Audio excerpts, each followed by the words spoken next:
Bom dia, meus amores, tudo bem? Olha só, hoje a nossa aula é de história, revisão de história, só retomando, porque ontem na aula ao vivo a professora já fez aí uma revisão bem legal com vocês. A sua avaliação vai ser sobre herança dos imigrantes. Durante este capítulo, que foi o capítulo 7, né? Nas páginas 4 a 9, né? 4, 5, 6, 7, 8 e 9. Conhecemos aí um pouco da história dos imigrantes que chegaram ao Brasil, como que eles viveram, como que eles chegaram e o que eles nos ensinaram e qual herança aí ficou. Muito bem, neste capítulo vai falar que muitos deles, quando chegaram aqui no Brasil, muitos foram habitar, né, na área rural e ali praticavam os seus trabalhos, outros passou a viver nas grandes cidades. Mas o que teve em comum entre eles? Todos eles tentaram manter a sua cultura, o seu jeito de ser, a sua tradicional cultura do seu país. Muito bem. A influência, você vai identificar cada influência. Teve a dos holandeses, dos japoneses, dos chineses, dos europeus, entre outros. Na página 5, fala assim. Vou reler aqui para você lembrar, porque você precisa te lembrar de tudo isso na sua avaliação. Diversas etnias culturais contribuíram para a formação de município, entre elas as etnias indígenas e africanas.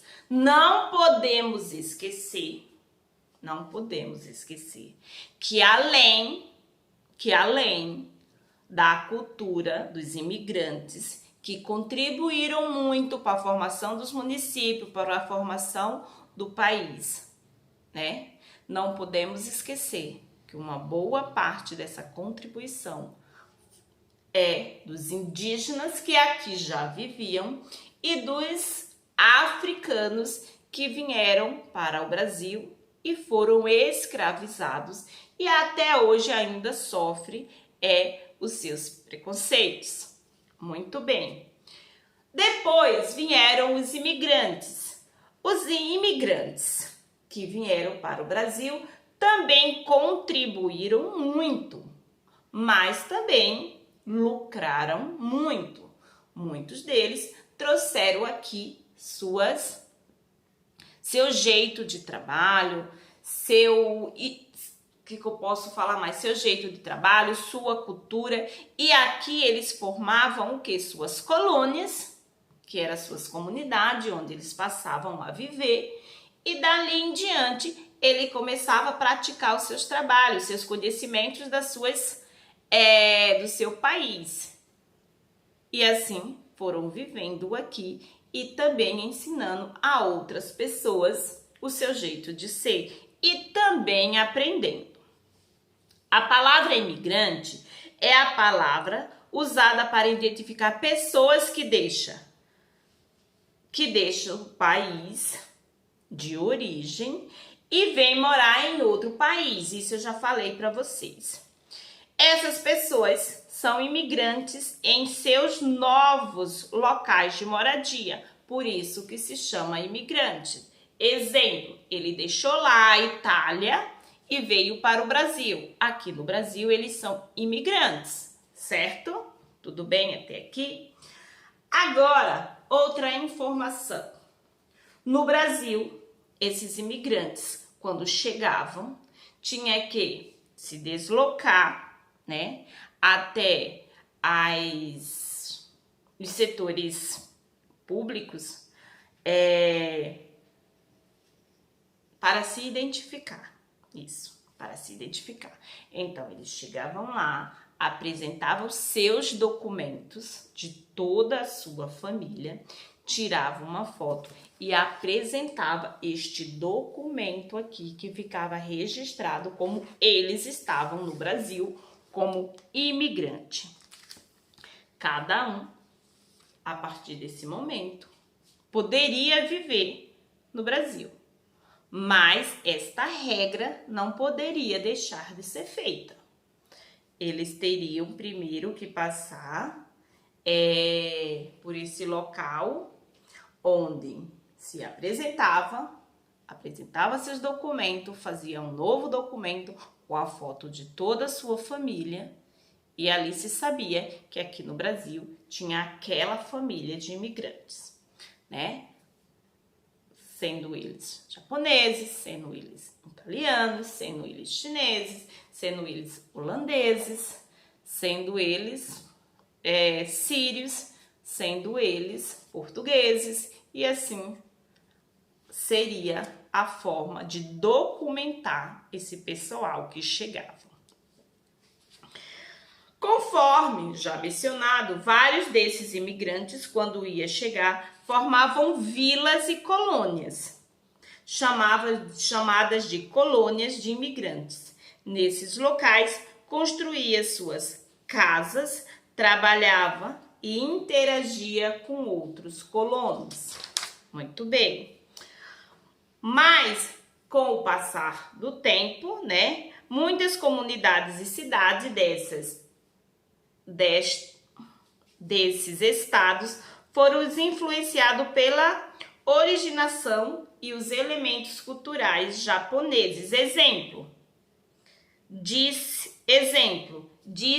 são município de Londrina. Exemplo disso é o município de Londrina, no estado do Paraná, que é o município de Mogi das Cruzes, em São Paulo, que tem toda uma cultura japonesa.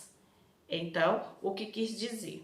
Que Londrina, no Paraná, e Mogi das Cruzes, aqui em São Paulo, tem toda uma maior cultura, tem toda uma maior população japonesa, porque eles vieram, se estabeleceram ali, e ali foram viver, e ali construíram suas famílias, suas vilas, suas colônias, e ali foi crescendo e se tornou uma cidade, um município.